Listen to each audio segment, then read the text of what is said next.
Dan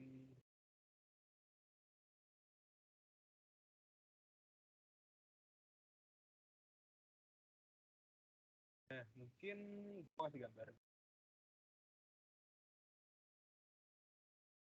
Gue ingin kayak mungkin kita bahas dan ntar di akhir gue juga bakal coba Sorry Bang Hilmi, suaranya agak putus-putus.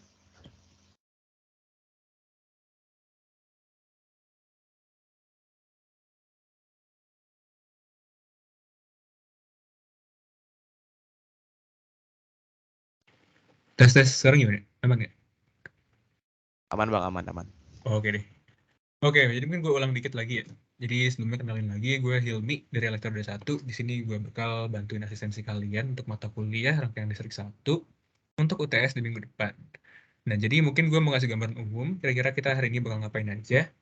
Nah, jadi karena RL1 ini kan matkul yang cukup fundamental ya, kalau di elektro. Jadi gue rasa nanti di awal sebelum kita bahas soal, gue pengen bahas sedikit tentang materi.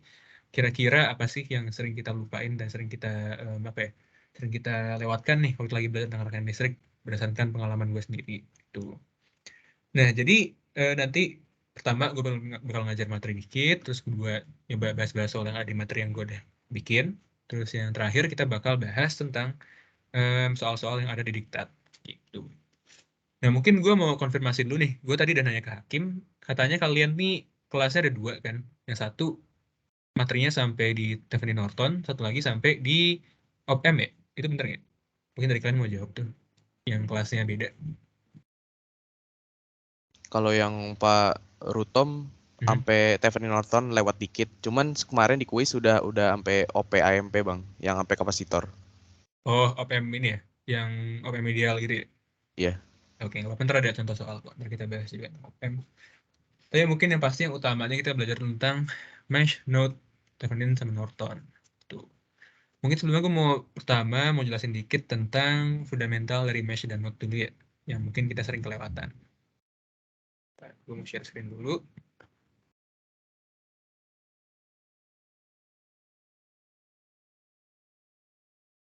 Oke, udah muncul belum?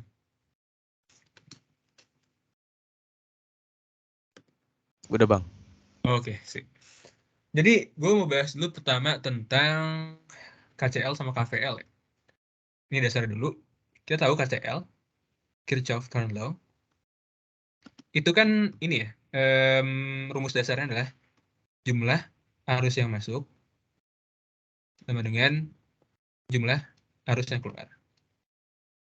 Nah, ini akan berguna ketika apa? Ketika kita menggunakan analisis node. Karena pertama, kita kalau analisis node itu yang kita tinjau adalah arusnya, arus yang masuk dan keluar pada sebuah node. Dan juga basicnya basic dari analisis node ini adalah KCL, Kirchhoff Current Law. Nah, gue mau ngasih contoh nih. Gue pengen tebak-tebakan dikit awal. Jadi pertama, gue punya rangkaian kayak gini misalnya.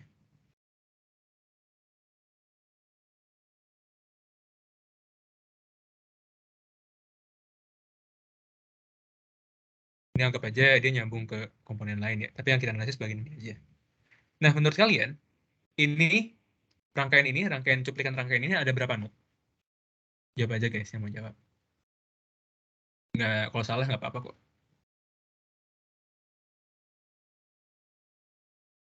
Gimana? Ada yang mau jawab nggak? Boleh di chat, boleh on mic.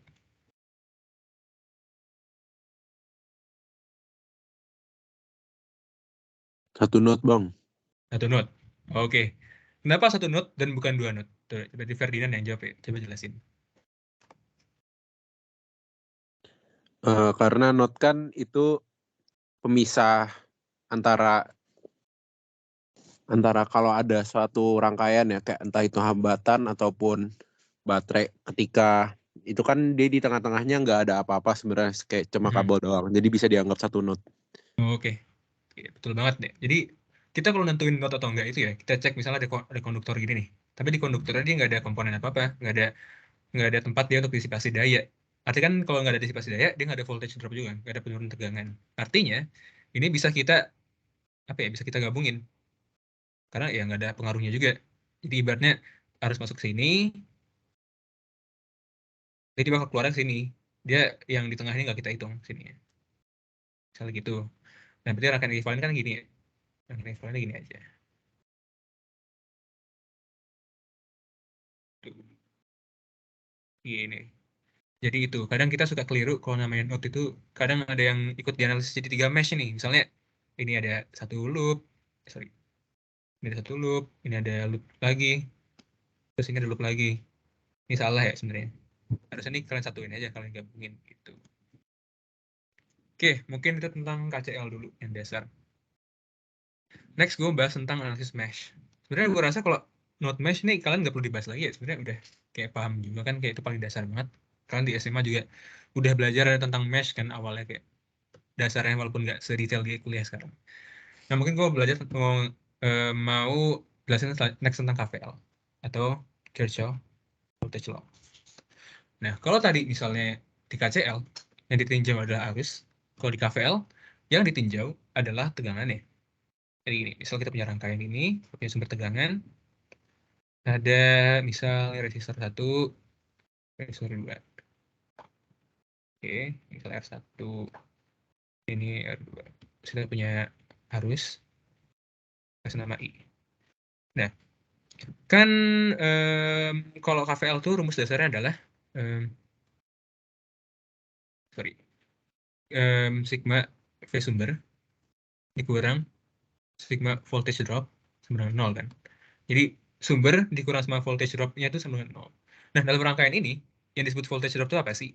Jadi gini, kalau di rumus di hukum ohm biasa kan V sama dengan I kali R. Artinya, ketika ada arus yang mengalir melalui suatu sebuah resistor, ada terjadi disipasi daya. Dan lebih simpel lagi, disipasi daya itu menandakan adanya tegangan pada komponen tersebut. Jadi misal, kita ada R1 dan R2. Kan kita tahu ya, ini kan rangkaiannya seri. Kalau misalnya rangkaiannya seri, berarti I-nya di R1 sama R2 sama aja dong. Nah, jadi ada penurunan tegangan yang dia itu menjadi selisih dari, kan ini ya, ibaratnya dia ada sumber tegangan. Dia memberikan tegangan kepada dua resistor ini. Artinya, bisa kita analogikan lah, si tegangan dari sumber tegangan ini akan diserap dan diambil oleh dua resistor ini. Nah, karena diambil oleh dua resistor, kan artinya dia akan mengurangi si sumber.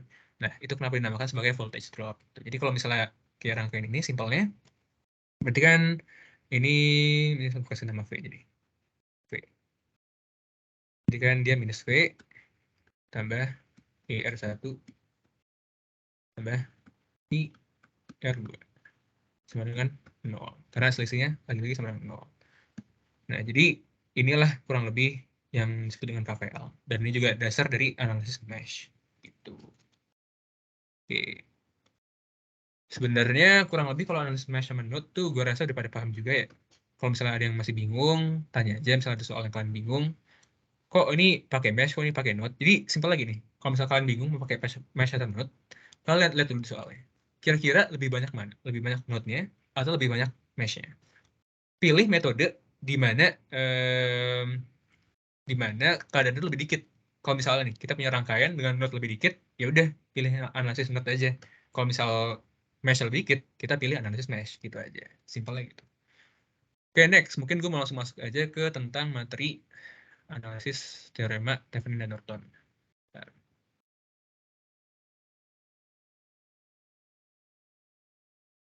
Ini untuk Thevenin Norton dan superposisi gue juga udah bikin PPT sekalian.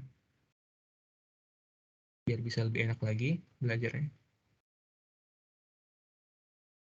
Oke. Udah muncul belum? Udah bang, udah. Oke deh, sip. Jadi, ini gue namain analisis lanjut. Sebenarnya ini nggak official ya, nggak resmi. Tapi gue sebut analisis lanjut karena gue anggap tuh analisis dasar adalah mesh sama node kan. Nah, jadi analisis lanjut ini isinya data aja.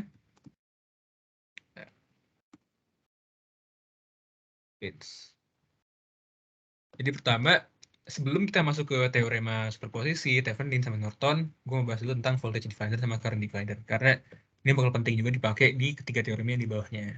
Jadi pertama mungkin gue mau bahas tentang voltage divider.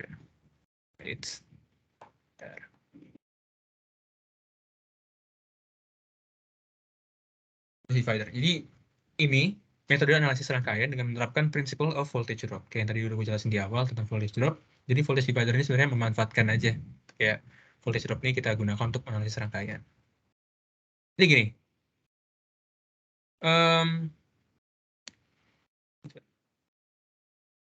oke ini salah. Nah jadi voltage divider kita tahu rumusnya adalah V1 sama dengan R1 per R1 tambah R2 dikali V.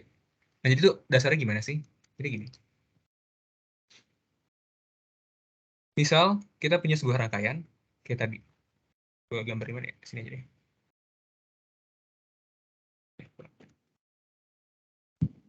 Ini agak kurang enak. Share jemput tadi aja.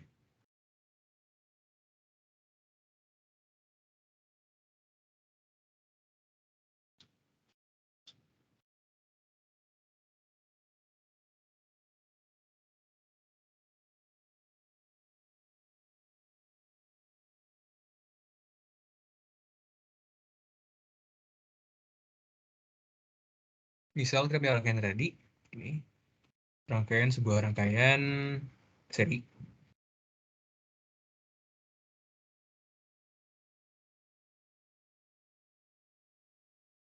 Itu R2 V. Harus sini. Nah, kira-kira kita kalau mengukur tegangan di R1, misal V R1, kan sama dengan ini ya, I dikali R1. Kalau V di R2, itu adalah I kali R2. Nah, sedangkan V itu sendiri adalah V sama dengan VR1 tambah VR2. Ini karena KVL tadi ya, jumlahnya. Berarti, kan V sama dengan I R1 tambah I R2. Nah, terus berarti V sama dengan I dalam kurung R1 tambah R2. Nah, I itu sendiri, ini kan arus total. Kemudian. Ini arus total. Rumusnya berarti kan V per RT, R total. Berarti dalam hal ini, I sama dengan V per R1 tambah R2. Kalian udah mulai kelihatan kan di sini maksudnya gimana? Gitu. Jadi, kalau misalnya gue mau ngitung V, dan I-nya gue ubah jadi bentuk yang tadi, ini kan V per R1 tambah R2 dikali R1 tambah R2. Nah, inilah asal-muasal rumus kenapa bisa kita hitung di voltage divider tadi. Dan balik lagi ke yang di PDF. Oke. Nah, kita manipulasi rumusnya. Kalau misalnya kita mau ngitung V di R1, tadi kan udah lihat penjabarannya kan. Berarti V di R1 sama dengan R1 per R1 plus R2 dikali V. Terus kalau V2 sama dengan R2 per R1 tambah R2 dikali V. Nah, ingat kalau voltage divider ini kita terapkan kalau misalnya rangkaiannya seri ya. Kalau misalnya paralel, nanti kita pakai materi yang kedua. Nah, ini contoh. Ilustrasi sebenarnya ada animasinya, cuma karena di PDF nggak bisa di-play. Nah, next gue bahas tentang current divider. Nah, kalau tadi misalnya kita menganalisis sebuah rangkaian yang seri, kalau misalnya current divider itu kita gunakan pada sebuah rangkaian yang paralel. Nah, kenapa kita pakai di rangkaian paralel? Karena ini, kalau di rangkaian seri, kita ingat arusnya mau di beban manapun dia harus sama kan, kalau misalnya seri. Sedangkan kalau di paralel, yang sama itu adalah tegangannya kan, sedangkan arusnya berbeda. Jadi kalau misalnya kita ngitung arusnya, kita ngitung tegangannya di rangkaian paralel nggak perlu dong, kan tegangannya pasti sama di setiap cabangnya. Jadi cuma perlu ngitung arusnya, karena arusnya pasti berbeda. Tuh. Nah kurang lebih penjabarannya mirip, cuma agak kebalikan aja, kita pakai rangkaian paralel. Dan biar nggak terlalu lama juga, gue skimming aja. Ini ada, misal V sama dengan I 1R1, karena ya V di R1 sama di V, sorry, V di cabang 1 sama V di cabang 2 kan sama ya. Jadi bisa kita sama dengan kan dua-duanya nih. V sama dengan I1R1 sama dengan I2R2. Nah, kalau kita ngitung I1 kan V per R1. Terus kalau I2 V per R2. Ya udah nanti kita kalau misalnya kita mau otak-atik lagi, jadilah rumus kayak gini. V sama dengan I dikali R ekivalen. Kan R ekivalen rangkaian paralel itu ini hambatan kali hambatan dibagi jumlah kedua hambatan tersebut. Ya udah berarti kan I dikali R1 R2 per R1 plus R2.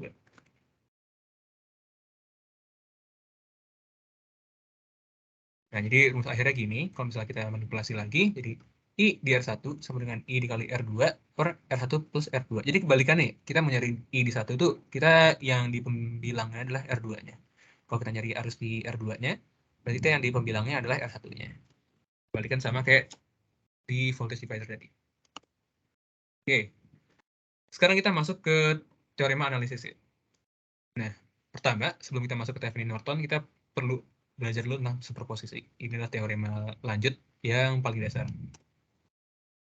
Jadi gimana kalau misalnya kita punya sebuah rangkaian dengan lebih dari satu sumber independen? Nah, jadi misalnya kita suruh hitung tegangan pada hamperan R3. Kan sebenarnya bisa ya pakai mesh. Cuma kayak agak ribet aja karena kita perlu hitung 2 loop kan. Di sini juga hitungnya 2 loop. Cuma nih kayak terpisah. Jadi kita cuma perlu ngitung kontribusi dari masing-masing sumber independen ya. Tuh. Nah, tentu saja kita dapat gunakan metode mesh atau metode node analysis. Tapi apakah metode tersebut metode yang paling mudah digunakan? Nah, kayaknya sih enggak gitu. Kalau iya, terus kenapa ada superposisi gitu kan. Nah, jadi sebenarnya ini nggak terlalu ngaruh di UTS kalian ya, cuma ini kayak teori aja.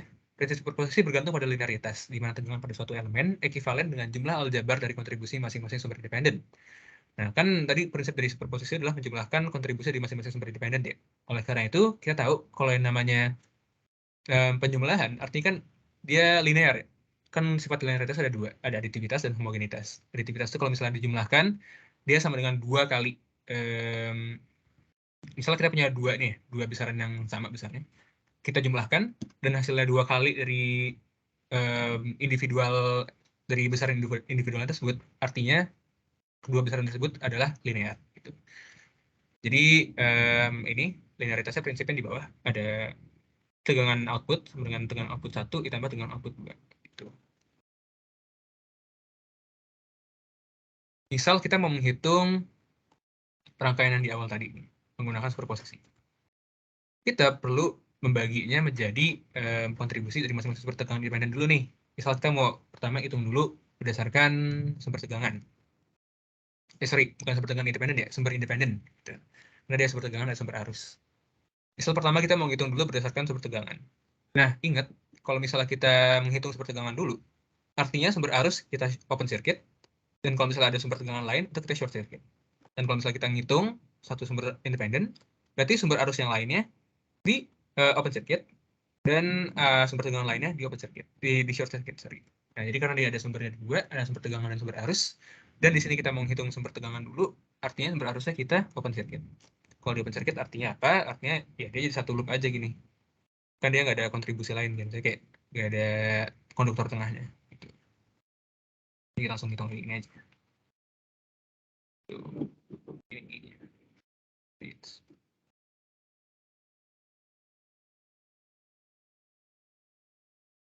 Ini. Oke. Jadi kita udah ngitung nih. Kita udah dapat kondisi di mana cuma sumber tegangan doang yang berkontribusi nih. Kan dia terbentuk rangkaian seri. Kan? Berarti kalau rangkaian seri kita pertama hitung dulu nih ekivalen resistansinya berapa. Nah kalau seri tinggal di mana aja kan. Berarti R ekivalen sama dengan R1 tambah R2 tambah R3. Terus R ekivalennya kita di sini temukan kalau 5 tambah 3 tambah 2 kan sama dengan 10. Ya udah.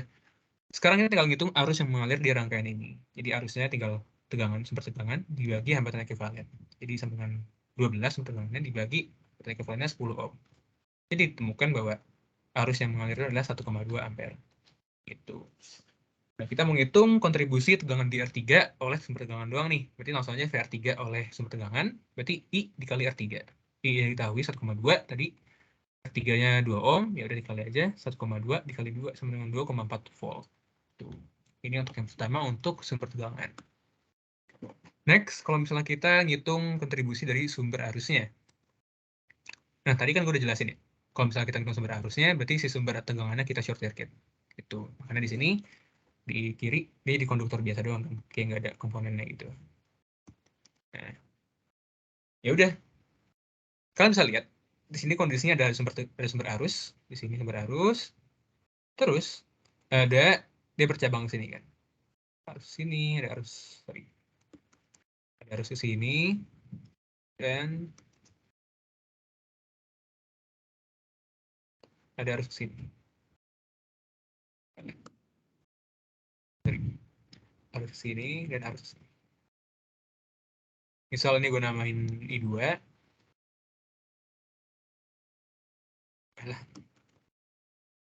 Ya pokoknya ini 2 ya. Ini 2. Ini agak susah di PDF gue. Dan ini satu yang kiri. Nah, ini ada sumber arus dan kita punya rangkaian paralel. Artinya apa? Kita bisa gunakan yang namanya current divider yang udah gue jelasin di awal tadi kan. Misal kita mau ngitung I2. I2 itu yang mengarah ke loop kanan kan.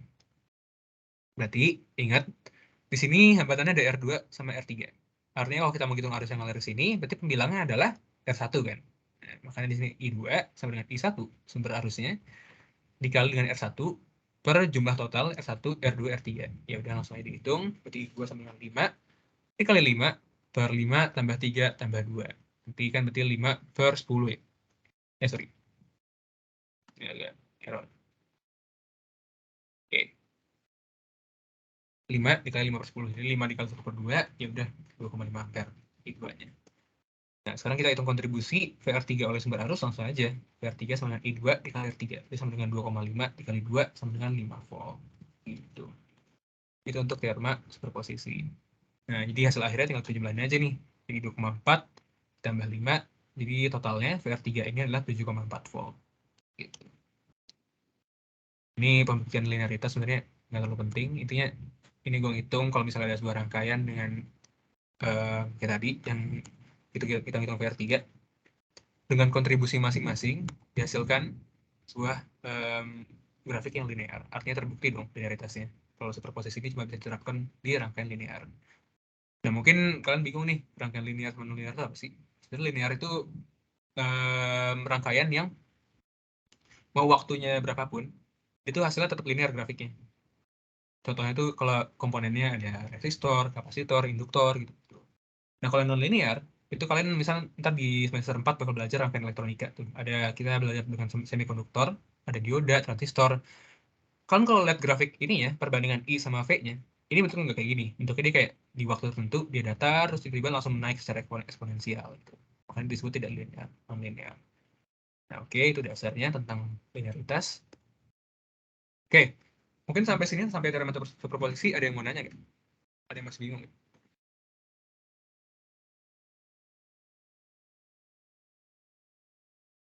Nggak ada? Oke, kalau nggak ada, gue langsung lanjut ke teorema Thevenin dan Norton.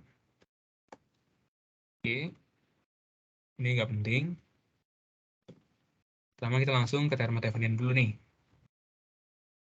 Jadi teorema Thevenin itu pada dasarnya adalah sebuah metode untuk menyederhanakan rangkaian menjadi bentuk ekuivalennya. Nanti bentuk ekuivalen itu maksudnya kayak gimana? Nanti kita bakal lihat di slide selanjutnya. Ini nggak penting. Nah, ini tahap-tahapnya untuk teorema Thevenin. Jadi pertama kita punya sebuah rangkaian misalnya. Tahap pertama kita lepas bebannya, lepas si RL-nya, hambatan beban. Terus untuk menghitung RTH-nya, pertama kita mematikan seluruh sumber independen. Kayak yang gue bilang tadi, kalau misalnya sumber tegangan di short circuit, kalau sumber arus di open circuit. Terus kan artinya nggak ada sumber lagi, kita bisa langsung hitung aja hambatan ekuivalennya berapa. Terus ketiga, yang lain lagi tuh sumber bebasnya, sumber independennya. Kita hitung bisa pakai node, bisa pakai mesh untuk nemuin VTH-nya atau tegangan Thevenin-nya. Kalau udah ketemu dua-duanya, ya udah kita tinggal membuat sebuah rangkaian ekuivalennya. Kalau di Thevenin, kalau di teorema Thevenin, rangkaian ekuivalennya berbentuk rangkaian seri ya. Tuh. Nih, misal kita punya sebuah rangkaian kayak gini. Bagaimana bentuk ekuivalen dari rangkaian berikut? Tuh, kita langsung ke tahap-tahapnya aja. Pertama, kita lepas dulu bebannya. Di sini ada sumber tegangan di sini. Sumber tegangan, sumber arus. Dan slide selanjutnya kita lihat sumber tegangannya kita short circuit, jadi hilang, jadi ke konduktor biasa aja. Terus di tengah dia si sumber arusnya jadi open circuit, jadi hilang kan dia nggak ada konduktor di sini, nggak ada sama sekali. Jadi kayak satu loop aja gitu. Nah, tinggal tersisa hambatan-hambatannya. Berarti kita ada R1, R2, R3 yang tersisa. Oke. R1-nya 6 ohm, R2-nya 6 ohm, dan R3-nya 4 ohm. Langsung aja kita hitung, kita jumlahin secara, kita pertama yang R1, R2-nya kita jumlahkan secara seri, terus yang R3-nya kita hitung secara paralel. Nah, ini kenapa R3-nya nggak seri menurut kalian? Tahu nggak kenapa? Ada yang tahu? Kan nih kalau dilihat secara sekilas kan kayak ya udah seri aja gitu kan. Karena satu loop gitu. Tapi kenapa dihitungnya paralel R3-nya? Ada yang mau jawab nggak?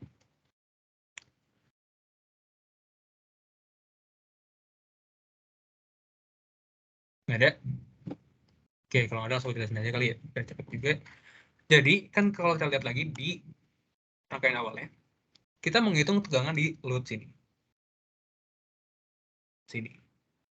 Nah, dengan kondisi di slide selanjutnya, si load ini kita hapus. Berarti kan kita pasang voltmeter di sini kan?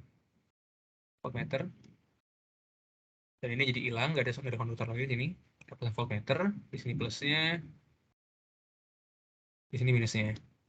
Nah, kalau misalnya kita ngitung tegangan di sini, tegangan di yang kita pasang voltmeternya, artinya kan itu ya, dia sebenarnya ada arus yang sini kan, ada arus yang sini, arus yang masuk ke si voltmeternya. Nah, oleh karena itu sebenarnya ini tuh, dan voltmeter kan punya hambatan dalam sendiri kan. Jadi ibaratnya tuh rangkaiannya dia berbentuknya paralel. Walaupun kita si load kita lepas, kalau kita ngitungnya di sini, tetap aja artinya bersifat paralel. Karena ya ini ada sambungan lagi, konduktornya nyambung ke sebuah komponen lagi, yaitu voltmeternya. Gitu. Hitung rangkaian langsung hitung hambatan ekuivalennya, berarti R1 tambah R2 paralel dengan R3, 6 tambah 6 paralel dengan 4, terus ditemukan kalau hambatan Theveninnya adalah 12 dikali 4 per 16. Jadi hambatan Theveninnya totalnya adalah 3 ohm. Gitu. Next, kita gunakan analisis sebelumnya untuk menghitung VTH. Di sini kita lihat, kalau kita lihat kan mesh ada 2 ya? Banyak nggak sih? Tapi kenapa gue pakai analisis mesh? Jadi kan kalau mungkin di kelas, mungkin sama yang Bu Retno juga ya, kan pernah diajarin tentang super mesh sama super node. Di sini bisa kita amatin kalau di sini adalah sebuah super mesh kondisinya. Super mesh itu kondisinya ketika apa sih?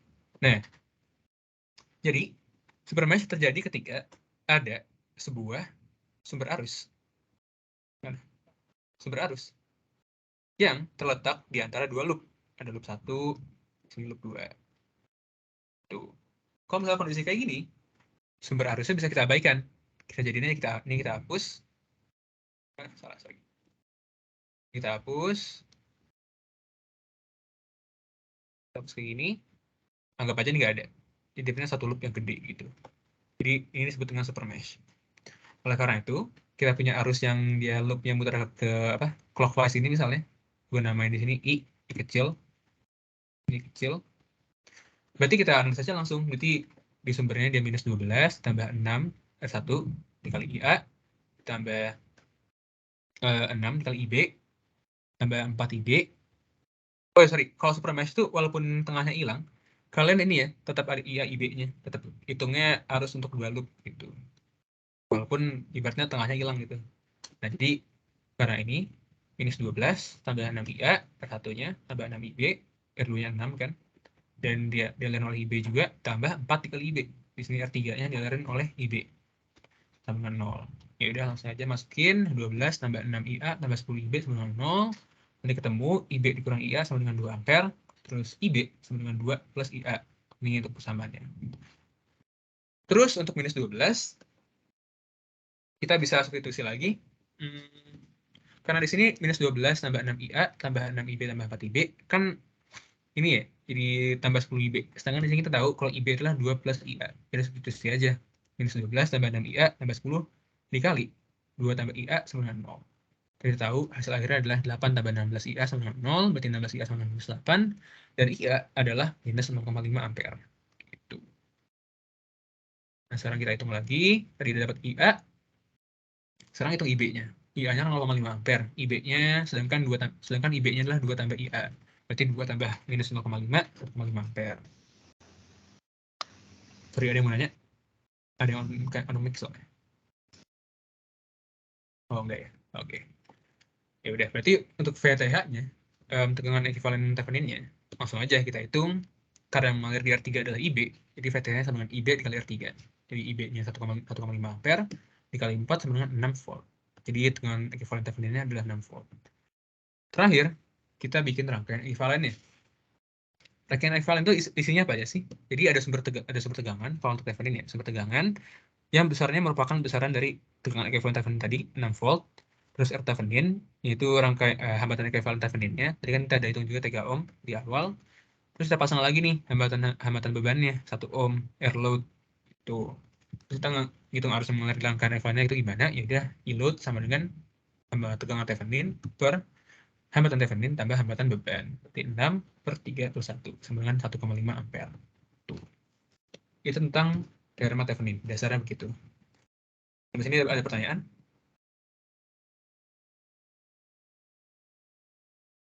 Nggak ada? Oke deh. Jadi next kita langsung masuk ke teorema Norton aja.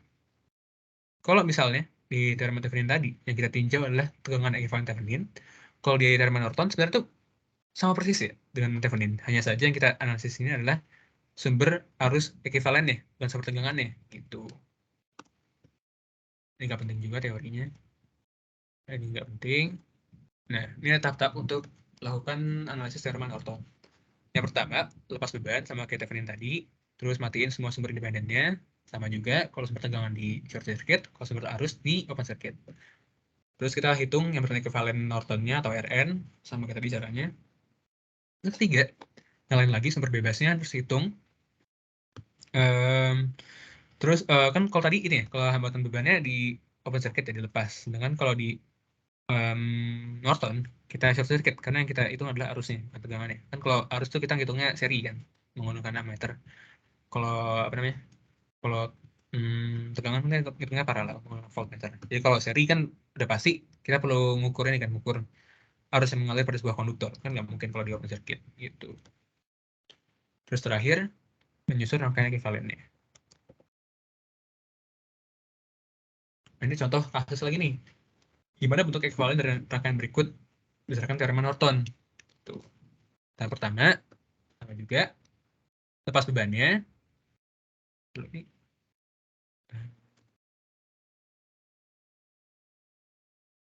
Beda deh. Ya, beda. Bentuknya mirip yang tadi, cuma ini kasusnya beda. Di sini adalah kita ngitung menggunakan Norton. Jadi pertama, lepas beban dulu sama kayak tadi. Kita pertama bebannya udah lepas, sumber tegangan kita short, terus sumber arus kita open circuit. Kita bisa ngitung hambatan ekivalennya berarti Rn sama dengan R1 tambah R2 paralel dengan R3. Terus Rn berarti 3 tambah 3 paralel dengan 6. Rn-nya berarti 6 kali 6 per 12. Berarti Rn-nya sama dengan 3 ohm. Nah, next kita bisa mengukur juga untuk arus yang mengalir pada yang masuk ke ammeternya misalnya. Masuk ke rangkaian ekivalennya gimana. Sama kayak tadi, kita pasang lagi sumber independennya.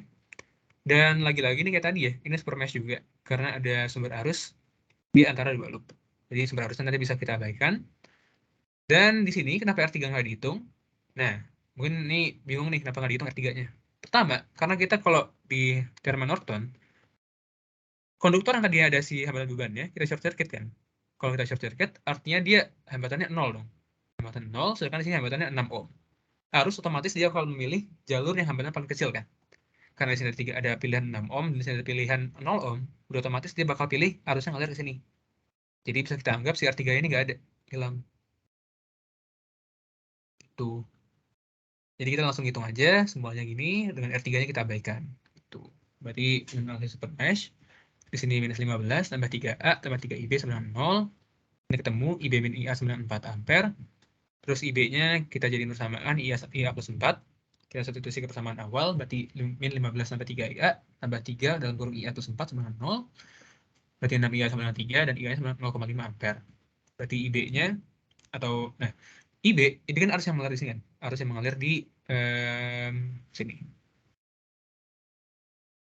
Salah. Mengalir di sini. Ini si IB nilainya sama dengan I Norton. Ini arus yang mengalir di sini sama dengan I Norton karena ini yang kita ukur kan. Sedangkan IB juga mengalir ke sini. Artinya besar IB adalah besar dari arus Nortonnya. Gitu. Berarti IB sama dengan IN sama dengan IA dikali 4, IA tambah 4, maaf. Dengan 4,5 ampere untuk arus Nortonnya. Next kita bikin rangkaian ekivalennya. Kalau tadi misalnya kita bikin rangkaian ekivalen di Thevenin itu bentuknya seri dan isinya adalah sumber tegangan. Kalau di rangkaian ekivalen Norton bentuknya paralel dan isinya adalah sumber arus. Di sini kita Bisa lihat sumber arus Nortonnya 4,5 ampere, terus hambatan ekuivalennya 3 ohm, sama hambatan bebannya 1 ohm. Gitu. Oke, pembuktian aja. Sebenarnya udah kelar untuk Thevenin Norton materinya. Sejauh ini tentang Thevenin Norton superposisi ada pertanyaan nggak? Gimana? Bang, boleh ke yang tadi pembahasan yang Norton nggak, Bang? Oh, boleh. Ntar kasih tau ya slide mana ya. Sebelumnya lagi, Bang, satunya. Oke. Nah, iya. Nih, Setelahnya. setelah. Nah, iya, Bang. Ya. Itu kenapa yang IB min IA 4 ampere ya, Bang? Sorry, Bang. Tadi ketinggalan. Oh, gini. Kita lihat arahnya nih. Dia di sini ada sumber arus di sini 4 ampere. Aduh, kok ini agak aneh ya? Oke, enak. Ini 4 ampere di sini. Ada arus IA dan arus IB yang arahnya itu dia kayak gini. Satu, yang IA-nya begini. Terus IB-nya gini. Dengan ada sumber tegangan di sini 4 ampere. Sorry, ini jelek tulisannya. Agak susah soalnya. Nah, ini 4 ampere. Kita lihat yang kiri, ini IA, di arahnya begini, clockwise. Sedangkan si IB arahnya clockwise juga. Berarti kalau misalnya titik tengahnya adalah si 4 ampere, kan IA sama IB dia arahnya saling berlawanan ya. Misalnya dia kalau di sini, si IB-nya udah di posisi sini, kita bisa lihat kalau dia arahnya berlawanan tuh sama IA. Dia arahnya berlawanan sama, sorry. Ini agak aneh. Dia pas misalnya dapat posisi di sini, posisi di sini. Nih, kita lihat arahnya kan dia berlawanan sama IA ya. Ini IA, yang kiri IA, yang kanan IB. Karena posisinya berlawanan, bisa kita bisa kita analogikan kalau kedua itu saling berselisih, saling mengurangi. Dan hasil pengurangannya itu adalah sumber arus yang ada di tengah-tengahnya. Gitu. Jadi sistemnya gitu ya. Kalau kita ngelihat kira-kira ada IB minus IA nih, ada dua arus yang di dalam dua loop dan arahnya berlawanan. Karena di sini arahnya berlawanan dan di tengah-tengahnya ada sumber arus, berarti bisa kita simpulkan bahwa hasil pengurangan antara kedua arus tersebut adalah besaran dari sumber arusnya gitu. Itu sih, kalau simpelnya gitu. Masih kurang paham nggak? Oke, Bang. Aman, Bang. Makasih, Aman Bang. ya? Oke. Untuk materinya ada pertanyaan lagi? Kalau, Bang, oh ya, boleh. mau nanya dong, itu kan ini kan case-nya sama ya soalnya. Tadi buat Mhm. yang teorema Thevenin itu buat yang ini kan tadi kan yang PR satunya kan gara-gara apa short circuit ya. Iya, Jadi betul. harusnya ke arah yang nol kan. Jadi Mhm. R3-nya hilang. Tapi buat yang Thevenin itu tadi gimana ya, Bang? Oke, kita balik lagi ya. Norton, Thevenin. Nah, kalau kondisinya, ini adalah sebuah rangkaian yang Thevenin, kan bebannya kita open circuit ya. Kita open circuit, artinya nanti ada sebuah voltmeter nih, yang ada plus minusnya, V plus minus. Dia ada komponen lain nih, komponen lain, ibaratnya, kan setiap komponen pasti punya hambatan dalam ya. Termasuk voltmeter juga. Voltmeter punya hambatan dalam. Nah, kalau misalnya ada hambatan di sini, kan ibaratnya bisa kita analogikan lagi, di sini ada ini ya, di sini ada cabang lain, misalnya hambatan dalam si ininya, si voltmeternya nih. Ada cabang lain yang menyebabkan si R3 ini jadi paralel kan sama si hambatan dalamnya. Nah, karena di open circuit, dan hambatan dalamnya itu di voltmeter itu sendiri, jadi ibaratnya ini loh, ibaratnya arusnya nggak sepenuhnya ngalir ke sini doang. Nih, ngalir ke sini doang. Oh ya, mungkin ada satu aspek yang perlu kalian pahamin juga, kalau di voltmeter tuh tegangannya tinggi, sedangkan kalau di ammeter tuh tegangannya rendah sekali. Oleh karena itu, kalau misalnya kita hubungin voltmeter, dia tuh sebenarnya bisa kita ekivalenkan ada hambatan lain nih dalam voltmeternya. Sedangkan kalau ammeter kan di short circuit juga, dan kita hubungin ammeter dengan secara seri juga kan. Dan karena hambatannya kecil banget tuh, jadi bisa kita anggap sebagai nol aja. Gitu. Jadi kalau misalnya kondisinya di Thevenin ini, kan kita ngukur open circuit ya, dan kita hubungkan terminal dengan voltmeter. Nah, karena voltmeter itu punya hambatan sendiri, artinya nggak semua arus tuh cuma ke sini doang, nggak cuma ke yang kanan doang, ada yang ke R3 juga. Gitu. Makanya si R3 nggak kita abaikan kalau di Thevenin. Jelas nggak maksudnya? Oh iya, Bang. Oke, jelas, Bang. Oke, Makasih, Bang. sip, aman. Ada lagi?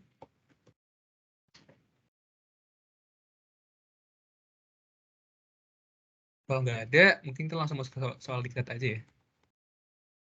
Karena udah cukup lengkap juga itu soal UTS gue tahun lalu. Ada pertanyaan? Oke deh. Kalau gitu langsung masuk aja ke soal diktat. Cek dulu.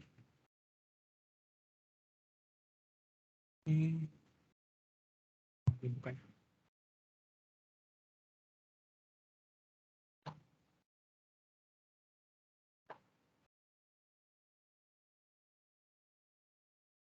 Muncul nggak? Share screen gue. Muncul bang. Oke deh. Jadi ini ada soal UTS gue tahun lalu dan kita bakal bahas nih kira-kira cara ngerjainnya gimana sih? Itu jawabannya gimana? Langsung aja ke soal pertama. Di sini kita punya kayak rangkaian nggak teratur gitu ya. Ada yang ke sini, ada yang ke bawah, ada yang ke atas gitu. Dan kita disuruh ngitung I1 sama I2-nya gitu. Mungkin gue bikin lagi di Jamboard ya.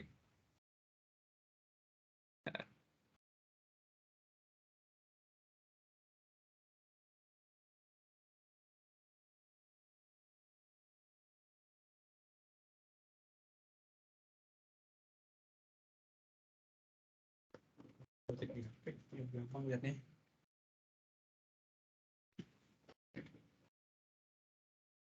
Bentar ya. Mau buka apa lagi?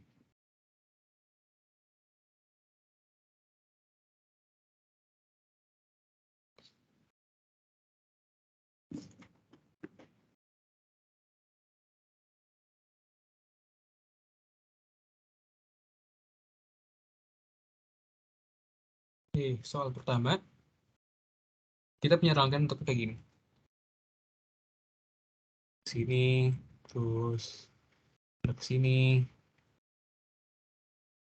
sini, terus sini,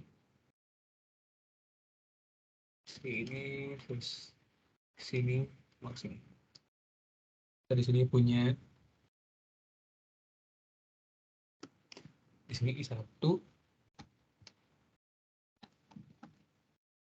salah, I1, di sini I2, di sini keluar 1 ampere, masuk 4 ampere,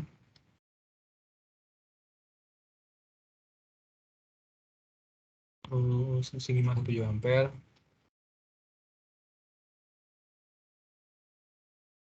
di sini 2 ampere masuk, di sini 3 ampere. Nah, langkah pertama yang kita lakuin apa? Pertama kita identifikasi nih, kira-kira di sini percabangan yang bisa kita jadi satu node tuh yang mana aja sih? Kan tadi inget ya, yang udah dijelasin dan dijawab sama teman kalian juga. Kalau misalnya ada sebuah konduktor yang isinya nggak ada komponen apapun, dan dia ada percabangan juga, artinya bisa kita jadikan satu node. Jadi di sini yang jadi satu node adalah di sini pertama, yang kanan ada di sini satu node, ini sih node kiri. Misalnya gue namain node A, ini node B. Nah, kalau udah kayak gini gimana? Langsung aja pakai KCL biasa. Mungkin kita cek dulu KCL di node A ya.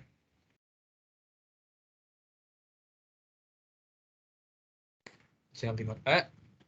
Berarti kita kan konsensusnya sama Bu Retno tuh gue lupa nih. Yang masuk tuh yang positif atau yang keluar yang positif deh. Kalian ada yang ingat ya? Sebenarnya sama aja, yang penting konsisten sih. Kalau kalian lebih nyaman gimana? Keluar positif atau masuk positif?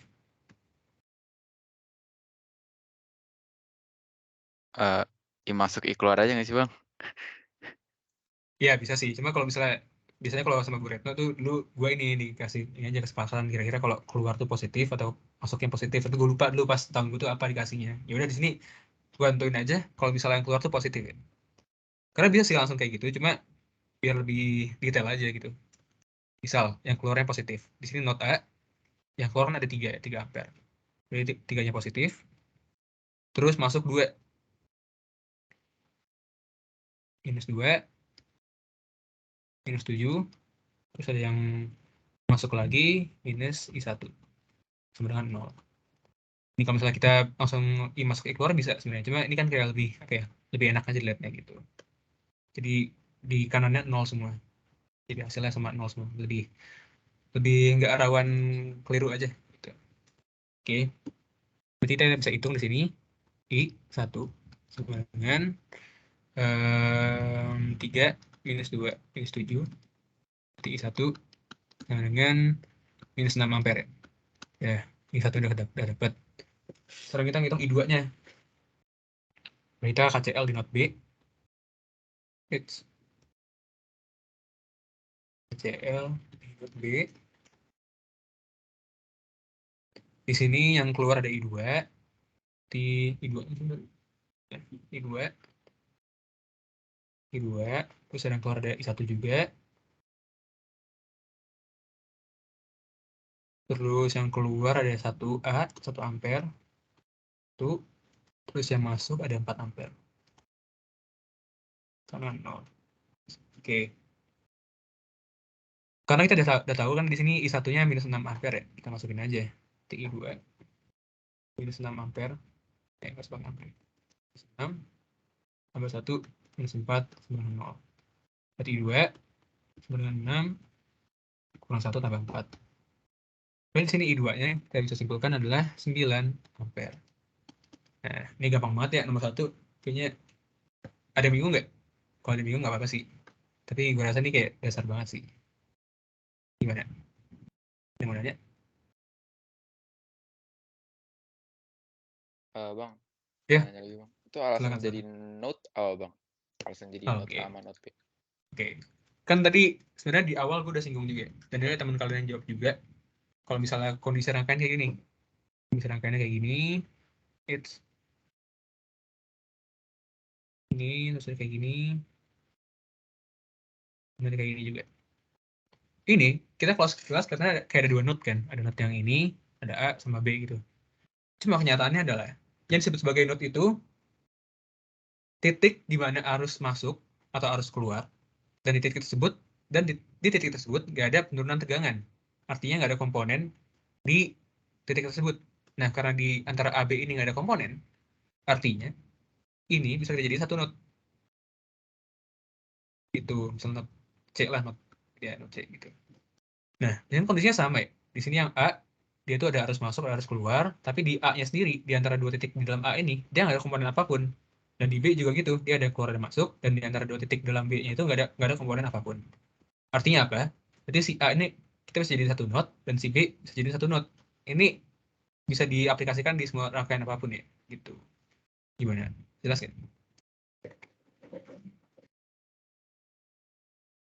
Udah jelas belum?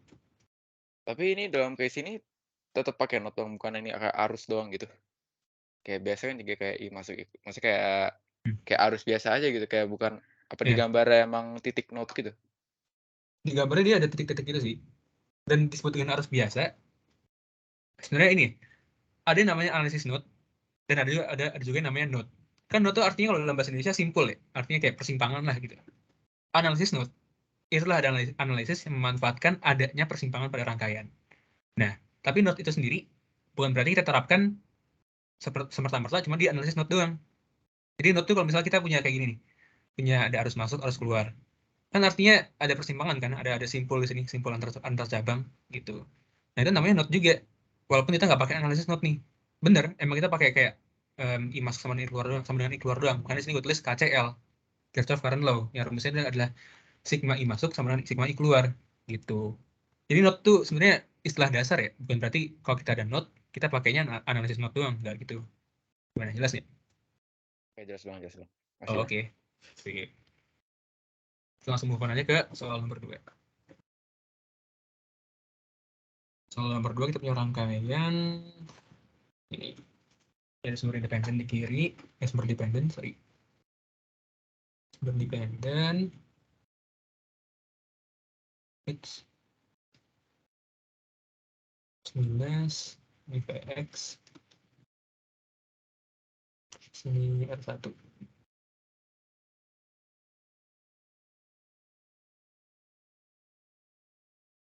I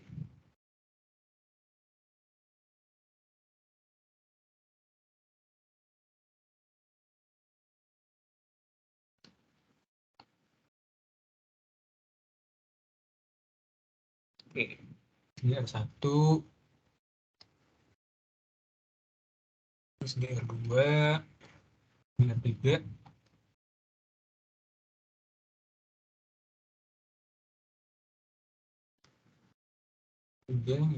Oke, udah. Besarannya I-nya itu 0,5 ampere, terus R1 5 ohm, R2-nya 2 ohm, dan 3-nya 4 ohm, dan Vx-nya itu adalah 2V3. Ini. Dan kita diperintahkan untuk menggunakan analisis node, tentukan besaran tegangan V.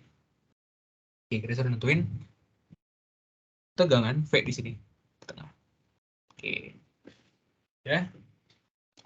Sekarang kita langsung aja pakai analisis node. Kita di sini ada satu node. Jadi simple, dia langsung satu kali analisis saja. Berarti KCL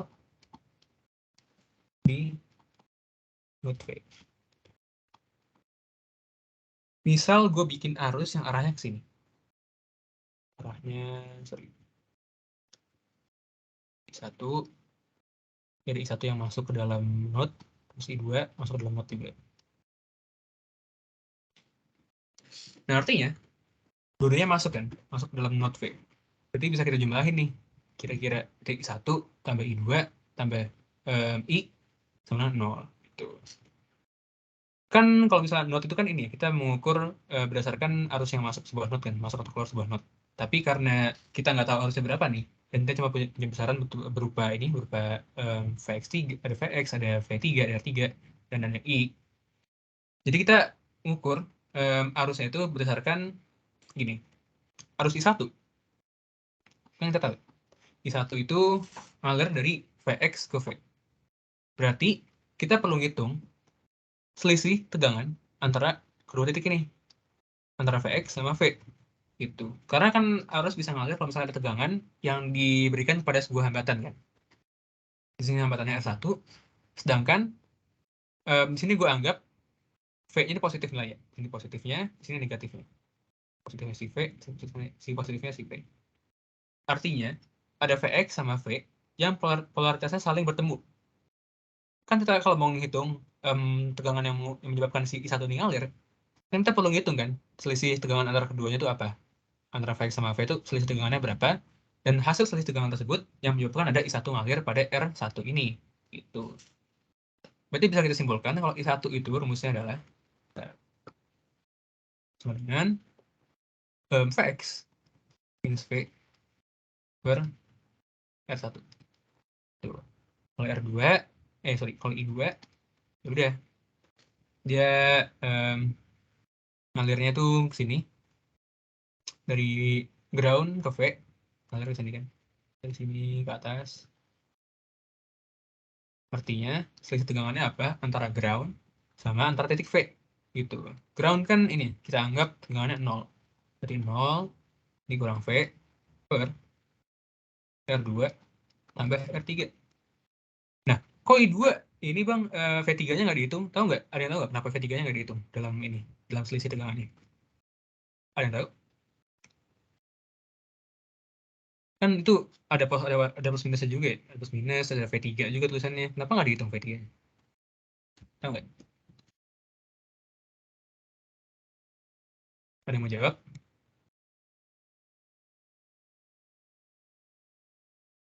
Oke, kalau gitu gue jelasin aja ya.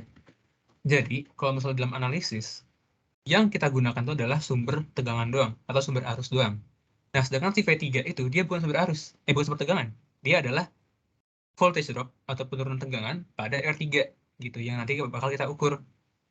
Ibaratnya gini, kita ngitung di R3 ini, kita kasih voltmeter. Kita kasih voltmeter, gini. Meter, di antara dua terminal R3, plus minus. Nah, nanti yang terhitung di voltmeter ini adalah si V3 ini nih. Jadi itu bukan sumber tegangan ya, dia ada penurunan tegangan di R3 gitu. Yang nanti bakal berguna juga nih kalau kita gunakan di analisisnya. Untuk I2 bisa kita sederhanain lagi, langsung aja, jadi kan kayak gini ya. Barengan minus V per R2 sampai R3. Nah, udah. Di note V-nya berarti gimana nih? Kita punya semuanya masuk kan? Berarti kita anggap, ya udah di saat ini yang masuk kita anggap positif aja deh. Jadi karena masuk semua, kita anggap positif semua. Kita jumlahin semua. Tuh. Di sini ada Vx minus V. Vx minus V per R1. Tambah minus ini. Tambah minus I2. V per R2 tambah R3. Tambah sumber arusnya, tambah I. Oke. Kita masukin aja besarannya. Ini Vx minus V per R1 minus V per R2 tambah R3. H tambah I sama 0. Oke. Sekarang kita tahu kalau Vx itu kan besarnya 2V3. Ya kan? Oke. Berarti bisa kita ubah juga nih Vx-nya 2V3. 2V3 minus V per R1 minus V per R2 tambah R3 tambah I. Oke, dengan minus kita pindah aja. Kan kita nggak tahu ya V3 besarnya gimana. Sedangkan kita lihat di rangkaiannya, di sini dia ada tegangan V. Ini bisa kita anggap sebagai sumber tegangan si V-nya. Dan ada di kanan itu, di loop kanan, ada R2 sampai R3. Dan V3 adalah voltage drop di R3. Artinya apa? V3 ini adalah hasil voltage divider dari si V ini. Gitu. Ini maksudnya gimana sih? Langsung aja kita voltage divider di kanan. Kita voltage divider. Voltage divider untuk loop kanan.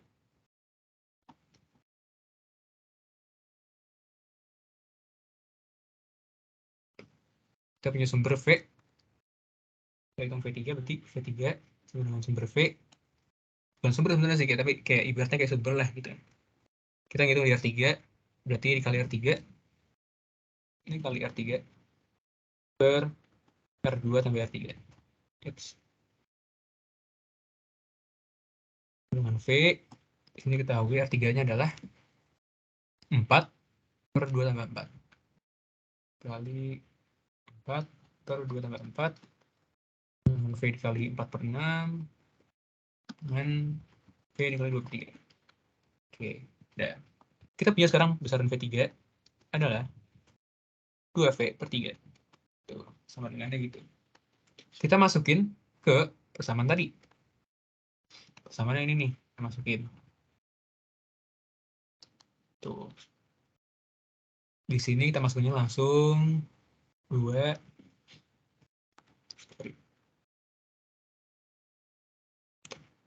Oh, mungkin sebelum kita masukin ini, kita hitung dulu ya, menggunakan hambatan-hambatan masing-masing. Jadi kan di sini 2V3 min V per R1 itu 5. 2V3 min V 5 minus V per 6 ya. Minus V per 6 tambah I-nya itu 0,5. Oh. Jadi kita tambahin punya apa? Penyebutnya. Jadi per 30. Per 30. Sorry bang, Yuk. boleh minta link Jamboardnya nggak bang, biar bisa lihat halaman sebelumnya. Oh, oke. Boleh. Tarik.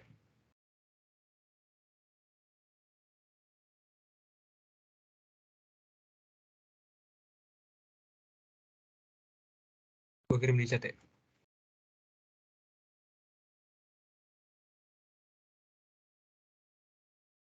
Tuh, gue kirim ya. Ini link kan. Oke, kita balik lagi ke kerjaan kita tadi. Udah sampai sini ya. Udah per 30. 30 bagi 5 sama 6 kali 2, 12. Di 12V3. Ya. Minus 6V. Minus 5V. Terus 30 kali 0,5 itu berarti tambah 15 dengan 0. Nah, ini karena sama dengan 0, ini bisa kita pindahin sini aja. Jadi kan sama dengan 0. Berarti 12V3 minus 6V minus 5V tambah 15 sama 0. Nah, udah dapat persamaan kayak gini. Kita masukin ke V3-nya. Berarti 12 dalam kurung 2V3 minus 6V minus 5V tambah 15 sama 0. Ya, kita next lagi. Ini bisa kita coret dulu ya. Ini 4. Berarti jadi 8V minus 6V minus 5V minus 5V tambah 15 sama 0. Berarti 2, berarti minus 3V ya. 2. Sorry. Ya benar, minus 3V dengan minus 15. Berarti V-nya, ya udah, minus 15 per min 3 sama dengan 5 volt. Gitu. Ini hasil akhirnya. Gimana? Ada yang bingung untuk ini? Untuk soal nomor 2?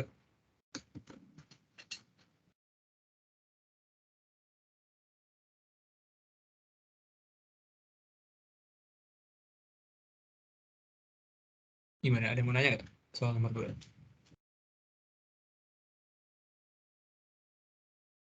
Nggak ada? Aman?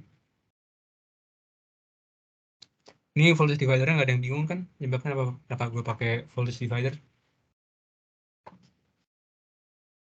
Aman ya? Oke, kalau misalnya di soal selanjutnya kalian masih bingung soal sebelumnya, tanya gue aja ya. Bilang, soal sebelumnya bingung bang, gitu. Ulang lagi dong, gitu. Gak apa-apa kok. Kalau gitu kita lanjut aja ke soal selanjutnya. Soal nomor 3. Oke. Kalian udah pada punya soal diktatnya belum sih? Dari Akro, dari kasih belum ke angkatannya? Udah bang. Kalau udah ya? Oke. Udah, Bang. Oke. Berarti sambil buka aja nggak apa-apa. Gue nggak perlu nunjukin lagi kan. Langsung kita bahas aja. Soal nomor 3. Kita punya rangkaian kayak gini. Rangkaian kayak gini. Plus minus 12 volt. Terus sini 3 kilo ohm. Di sini 6 kilo ohm.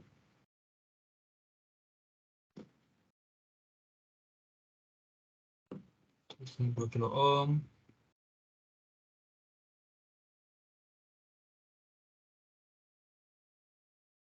Sumber arus independen 1 ampere per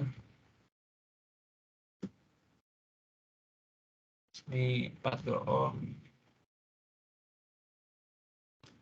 Terus tapi di sini ada bebannya.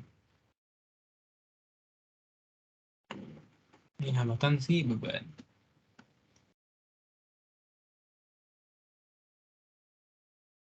Oke. Kita suruh solve pertama RTH. RTH. Kedua RL saat max power.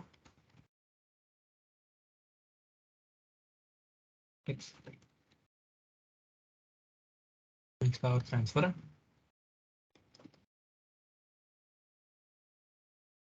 Terus ketiga VTH.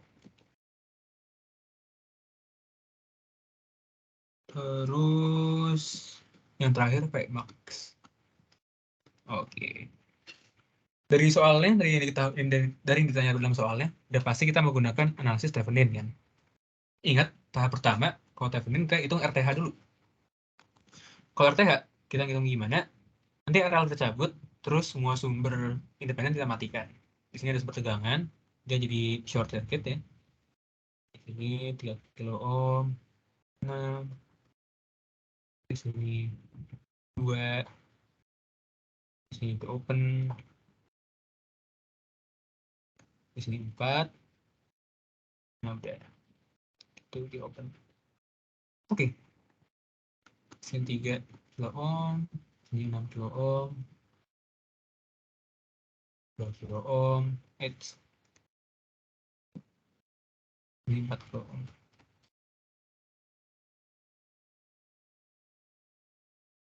Udah. Sekarang kita hitung hambatan ekuivalennya. Di sini kita punya 3 sama 6 yang paralel. 3 paralel sama 6. Ini gue anggap di sini misal hambatannya RP1. Ini RP1. It's RP1. Berarti ini gue hapus dulu.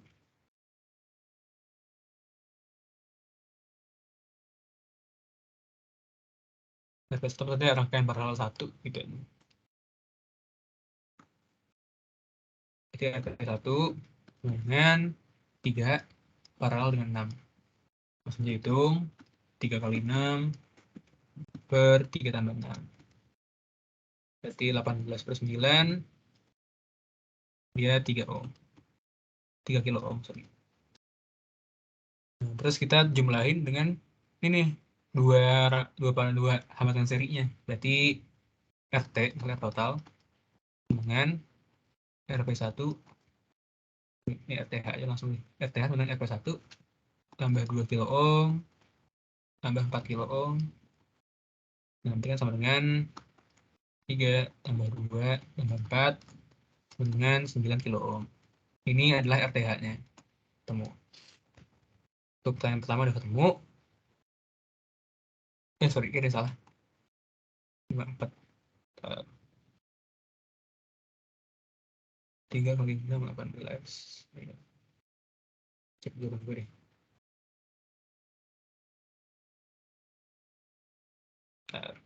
Salah kan?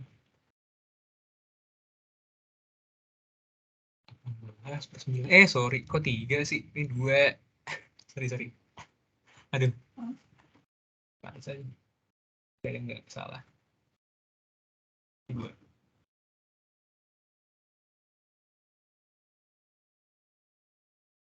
Maaf ya guys ya. Ya, lapar soalnya. Oke, di sini ada 2. 2 tambah 2, 4 tambah 4, 8 kilo ohm. Untuk RTH ada dapat 8 kilo ohm atau 8.000 ohm. Sekarang kita tanyain RL, R beban, saat max power transfer.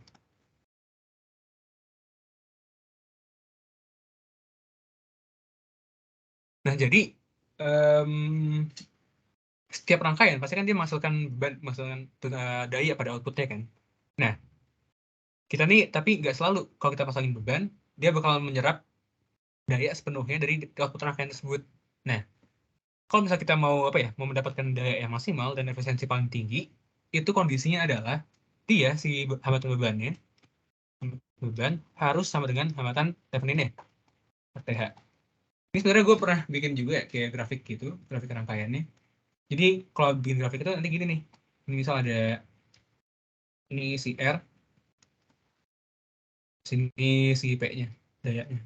Nanti bentuknya baru kayak gini, bakal cenderung kayak parabolik gitu. Ini gitu. Nah, titik maksimal di sini, ini ketika dia RL-nya, ini RL sama dengan RTH gitu. Gue pernah bikin tuh di PPT lain, tapi gue lupa di mana PPT-nya. Kayak gini. Nah, artinya kalau kita mau menghitung RL ketika power yang maksimum yang ditransferkan, kan sama dengan RTH ya. Tadi RTH kita tahu berapa? 8 kilo ohm. Ya udah langsung aja 8 kilo ohm. Gampang banget ya. Gitu. Oke, gampang banget. Next ditanya tentang VTH. Oke. Kalau VTH, kita pasang lagi sumbernya. Nih. Bisa deh. Kita pasang lagi sumbernya. Oh, sini. Ya.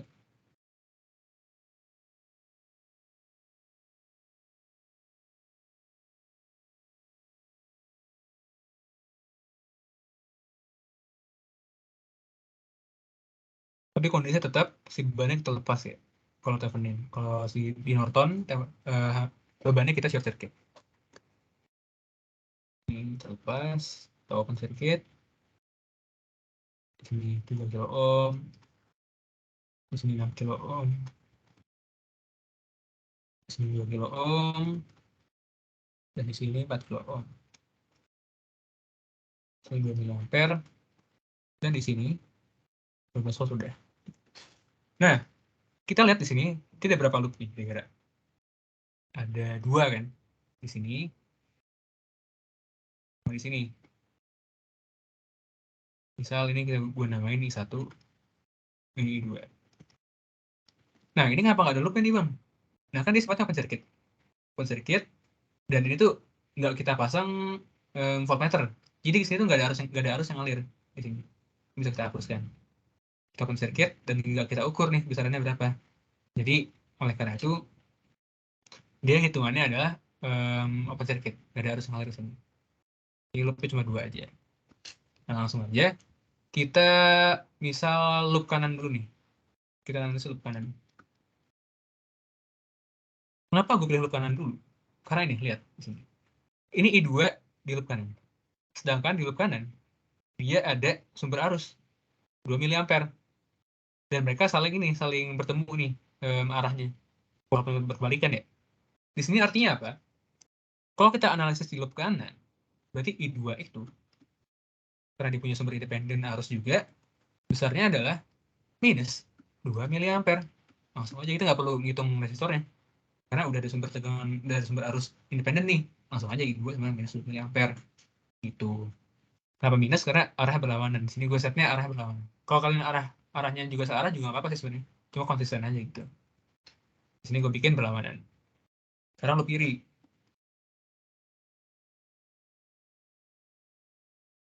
Kiri berarti dia minus 12 tambah 3I1. Kilonya nggak usah gue masukin ya karena sama kilo semua. 3I1 tambah 6 dalam kurung I1 dikurang I2. Karena di 6 kilo ohm ini yang aliran nggak cuma I1 doang kan, ada I2 juga nih. Makanya karena arahnya berlawanan, jadi 6 dikali selisih dari kedua arus tersebut. Jadi I1 kurang I2. Tuh. 9,0. Ya udah langsung aja. Minus 12. Ini 3I1 tambah 6I1, jadi 9I1. 1 minus 6I2. Sama dengan 0. Nah, dapat nih. Minus 12 tambah 9I1 tambah minus 6I2. Minus 6I2 sama dengan 0. I2 yang kita tahu, I2 sama dengan minus 2 mili ampere. Atau sama dengan ini, minus 2 dalam kurung 10,3. Kali 10,3. Tuh. Jadi minus 12, kita masukin aja dan substitusi si I2-nya.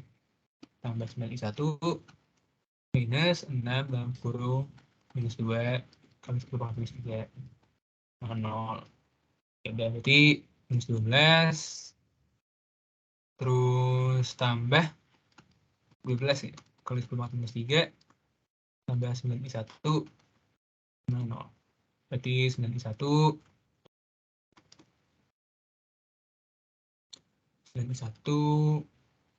sorry, ini nggak bisa langsung gini ya, karena tadi kan kilo ohm ya. Kita akan membuat kayak gini. Ini kita ubah juga si kilo ohmnya jadi bentuk ohm. Jadi gini, 9.000 atau ini biar gampang. 9 kali 10,3 I1 minus 6 kali 10,3 I2. Ini jadi kayak ini karena awalnya kilo ya. Karena kilo kan berarti 1000 kali dari ohm. Itu 0. Terus kita masukin I2-nya. Minus 12 tambah 9 kali 10,3 I1 minus 6 kali 10,3 dalam kurung minus 2 kali 10,3. 0. Ini saling cancel karena pangkatnya berlawanan dan besar sama. Di minus 12 tambah 9 kali 10 pangkat 3 I1 tambah 12 sama 0. Artinya apa? Ini saling cancel. Berarti 9 kali 10 pangkat 3 I1 sama 0. Berarti I1-nya iya 0 ampere. Oke. Tuh. Sekarang kita mau ngitung apa namanya? Sorry.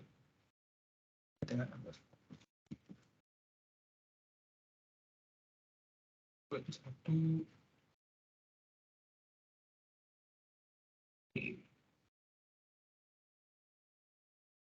Nah, sekarang karena kita mau ngitung VTH. VTH di sini. Sorry bang, Yuk. mau tanya bang, itu dapat 9 kali 10 pangkat 3 sama 6 kali 10 pangkat 3 tadi dari mana ya bang? Nah, ini kan diketahui di soalnya ini ya, kilo ohm. Kilo ohm. Jadi kan kalau kilo ya udah 10 pangkat 3. Kalau kita ubah jadi ohm 1000 kali ohm kan. Kilo itu. Kalau mili, ini mili ampere dengan 10 pangkat 3. 1/1000 dari ampere.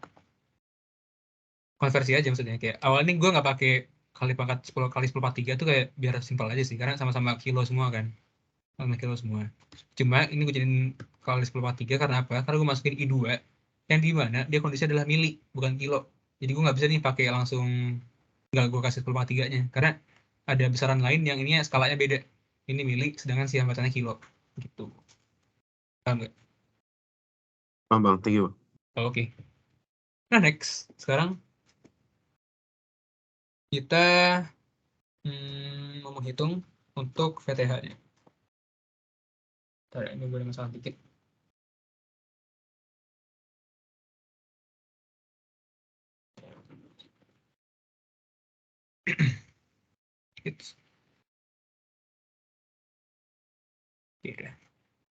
Kita udah nemu. Dia itu I1-nya adalah 0 kan. Sedangkan I2-nya dia tadi kita nemuin dia minus 2 mA. Nah, cara ngitung VTH itu sebenarnya gimana sih? Kalau misalkan kalau VTH nih, kalau kita punya hambatan di sini, kan langsung aja kan VTH itu dia berarti sama aja kayak tegangan di sini, tegangan di cabang ini. Cuma kondisi di sini adalah nggak bisa langsung kayak gitu, karena di sini ada hambatan lagi nih, ada hambatan 4 kilo ohm. Artinya kita nggak bisa langsung ngitung kalau si VTH itu sama dengan tegangan di cabang ini, tegangan di cabang yang ada 2 mA ya. Itu nggak bisa. Jadi ini kita anggap ada lagi di sini 4 kilo ohm.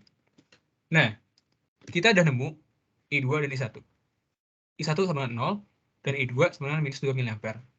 Kan ini ya, ibaratnya tuh di sini itu dia masuk I2.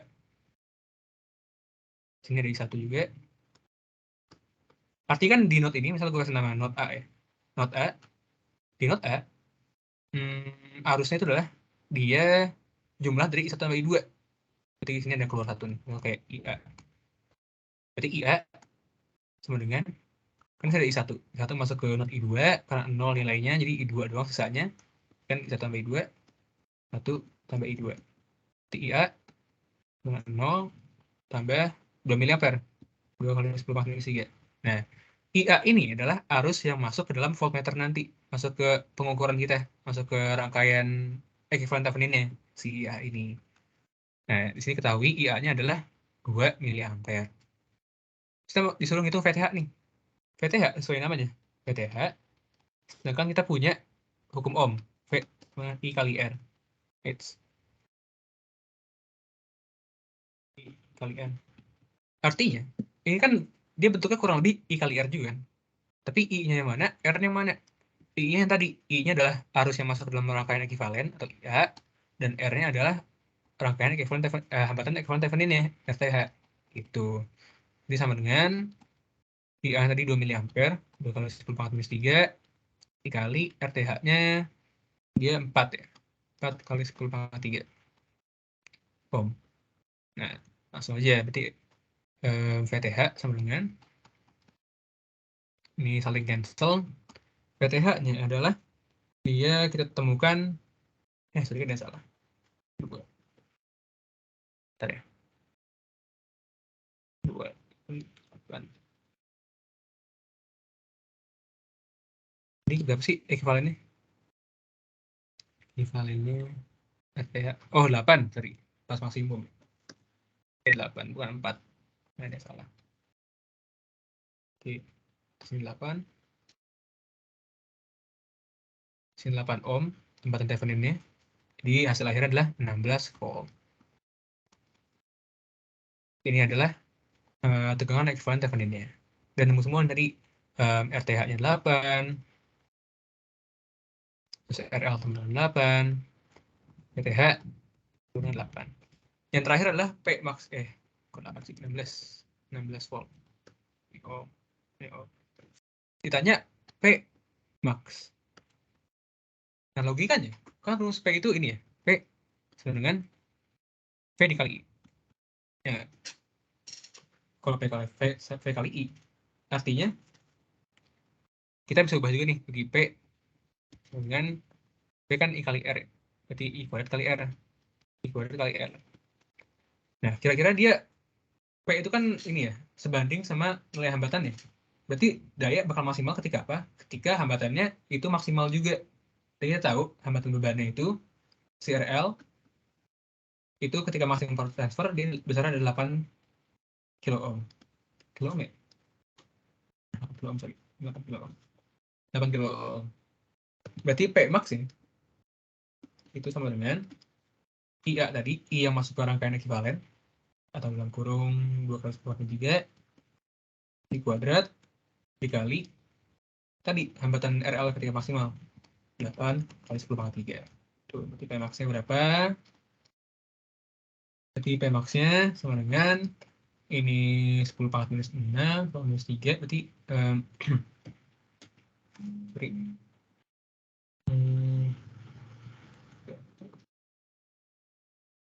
Sorry. Oh, enggak, jangan pakai ini. Jangan pakai I masuk karena dia enggak sama dengan I yang mengalir di beban. Sorry, gue salah. Gue ada kesalahan nih. Sorry banget. Kan tadi gue ngitungnya pakai IA. Pakai IA. Nah, IA ini gue salah. IA tuh sebenarnya bukan arus mengalir di rangkaian ekuivalen ya, tapi dia kayak arus yang masuk ke dalam rangkaian ekuivalen. Nah, karena kita ngitung disipasi daya di beban ya, kan kita misalnya kita bikin ya rangkaian ekuivalennya gini. Kalian 15 volt, ini RTH-nya 8 kilo ohm, sini RL juga 8.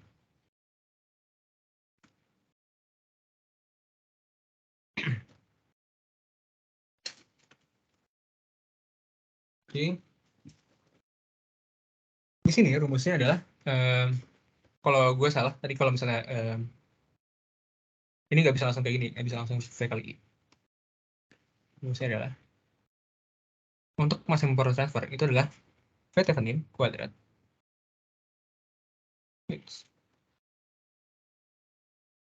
V Thevenin kuadrat dibagi oleh 4 kali RL ketika dia maksimal. Di RL max. Ini rumusnya emang udah kayak gini ya, pakemnya gitu.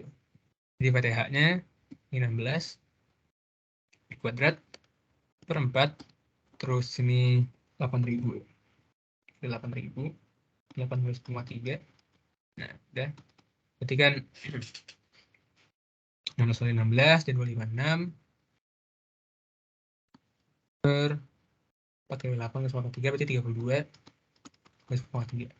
Kalau kita hitung tuh kurang lebih, berarti dia 8 ya. 8 kali 10/3. Oke. Jadi P maksimalnya adalah 8 kali 10⁻³ watt. Itu. Jadi ingat ya, kalau misalnya untuk transfer daya maksimum itu kita nggak bisa langsung pakai rumus ini, langsung P kali. Itu ada rumus aslinya, ada rumus pakemnya. Itu rumusnya adalah P dengan V kuadrat, VTH kuadrat, sorry, per 4 RL max. Gitu, ini rumusnya. Kita masukin ke sini. Tuh, ketemu kalau dayanya adalah 8 kali 10⁻³ watt. Gitu.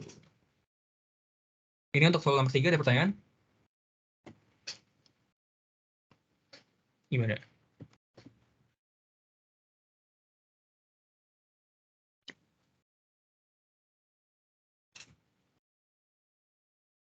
Gimana, aman? Oke, kalau gitu. Kenapa? Dia ada yang mau nanya? Enggak bang, aman bang, aman. Oke, aman. Sip.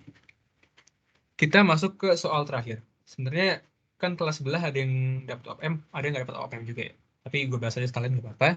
Jaga-jaga. Tuh. Itu punya rangkaian kayak gini. Satu, terus R,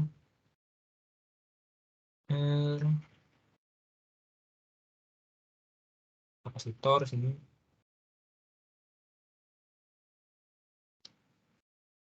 Ini output H.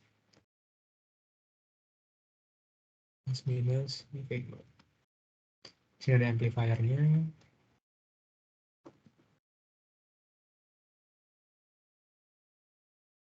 Sini, sini ada ground. Kita bisa taruh di sini ada IR ya, arus R. Ini ada arus C.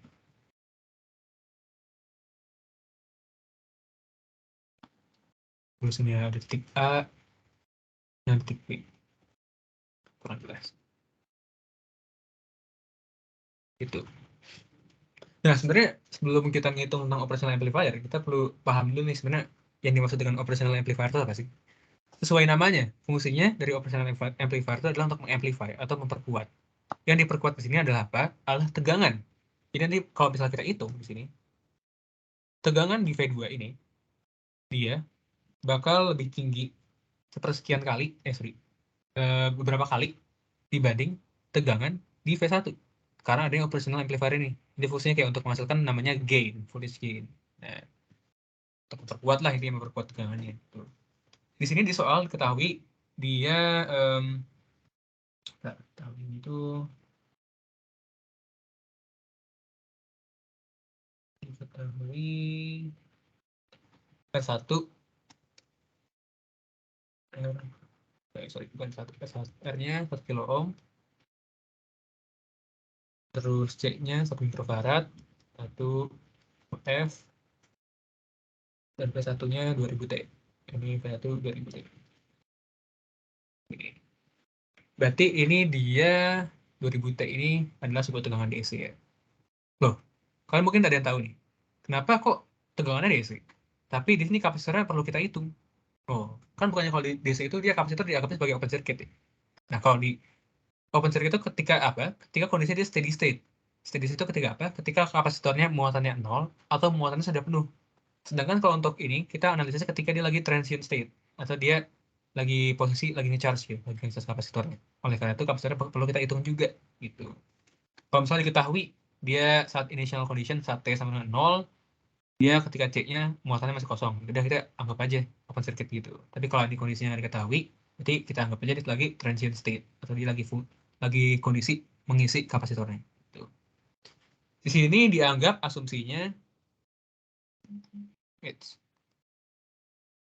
asumsi OPM ideal. OPM ideal artinya apa? Artinya di titik A ini tegangannya, dan titik B sama titik B sama dengan 0. Jadi tegangan di antara kedua ini dia 0. Itu kalau ideal, asumsinya ideal. Artinya kalau VA dan VB-nya 0, berarti kan di A sama B nggak ada arus kan? Berarti IA sama IB sama 0. Artinya nggak ada arus masuk sini, nggak ada arus masuk sini, nggak ada arus masuk dan nggak ada arus keluar sini. Gitu. Jadi bisa kita anggap dia harusnya ngalir langsung dari sini ke sini. Tuh. Dia nggak ada arus yang kurang dari IR-nya. Berarti IR yang nggak mengalami pengurangan, bisa disimpulkan juga kalau IR dengan IC. Ya nggak? Kan nggak ada arus yang keluar tuh di not A. Itu. Ya udah kalau gini, gampang aja sebenarnya. Langsung kita analisis untuk IR dulu nih. IR. Oh, di sini ditanya ini, ditanya V2-nya. Ditanya V2.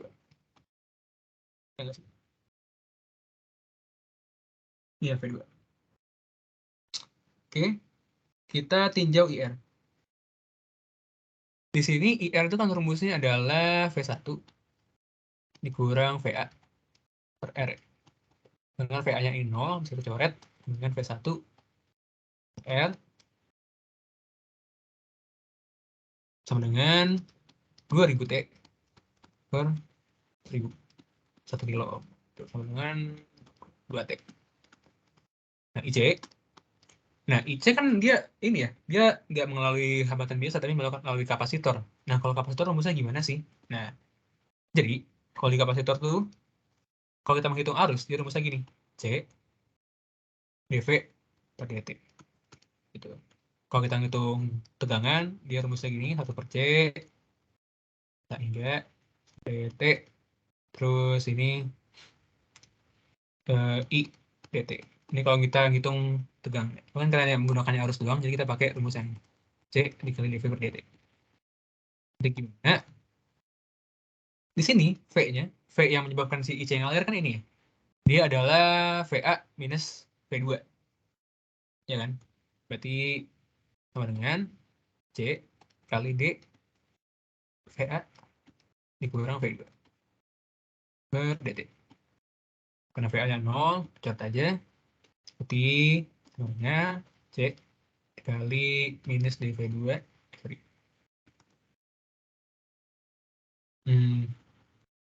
Minus dV2 per dt. Di IC dengan minus C dikali dV2 per dt. Tuh, kita udah punya IR sama IC-nya. Sekarang hitungnya gimana? Kita kan IR sama IC. Dari IC-nya itu min C dV2 per dt. Oke. C-nya sendiri itu kan tadi berapa tuh? C-nya 1 mikrofarad. Ini sama dengan 1 mikrofarad. Min 10 pangkat minus 6 kali dV2 per dt. Nah, kita masukin ini ke misalnya ini. Tadi IR dia 2T. Jadi gimana? 2T sama dengan minus 10 pangkat minus 6 dV2. Kok sih, sorry. Ini kalau kayak kuadrat ini, salah. Ini V2. V2 per dt. Ini V2 per dt. Nah, sekarang kita pindahin nih. Supaya di kanan tinggal sisa V2-nya doang. Jadi gini, jadi 2 T per minus 10 pangkat minus 6 dt sama dengan dV2. Artinya apa? Kita perlu ngebalikin si turunan ini menjadi, kalau kebalikannya apa? Integral kan. Sebagai kita nemuin V2, kita integrasi ini supaya D-nya hilang. Jadi V2 sama dengan integral, ini anggapnya dari 0 sampai T ya. Paling simpel gitu. 2T per minus 10 pangkat minus 6 dt. Oke. Ini bisa kita modif lagi. 1 per minus 10 pangkat 6 integral 2T dt. Ya udah, masukin aja. Berarti sama dengan 1 per min 10 per 6 yaitu integralnya apa namanya? 2T kan berarti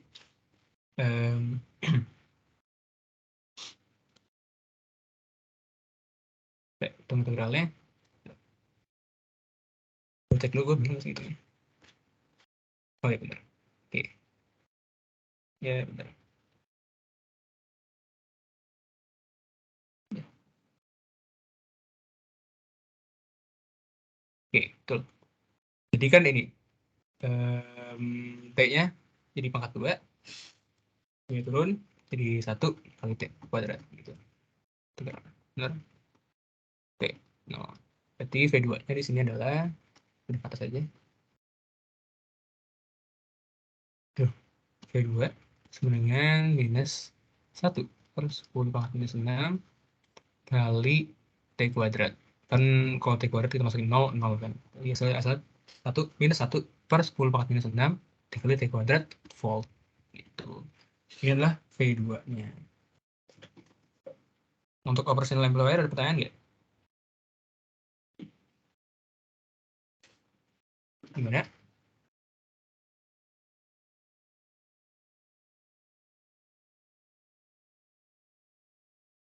Sampai soal terakhir, ada pertanyaan? Enggak, Bang. Nggak ada. Yang lain gimana?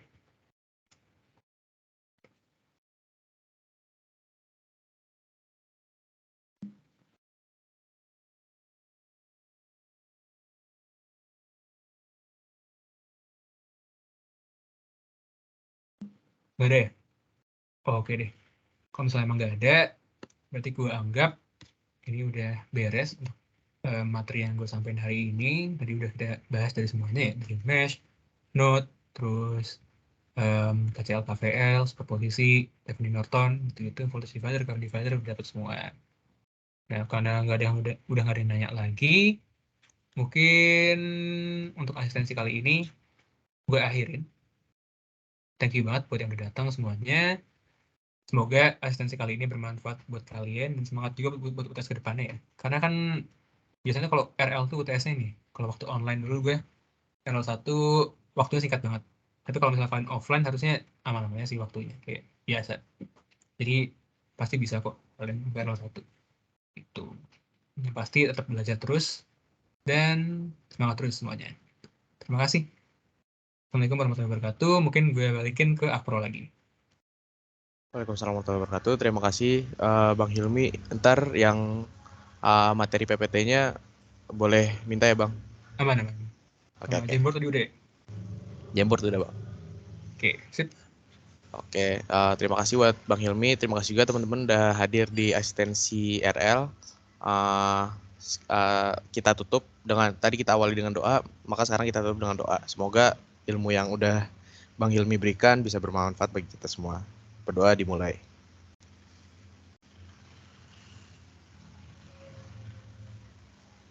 Berdoa dicukupkan. Terima kasih teman-teman semuanya. Selamat sore. Thank you Bang. Thank you.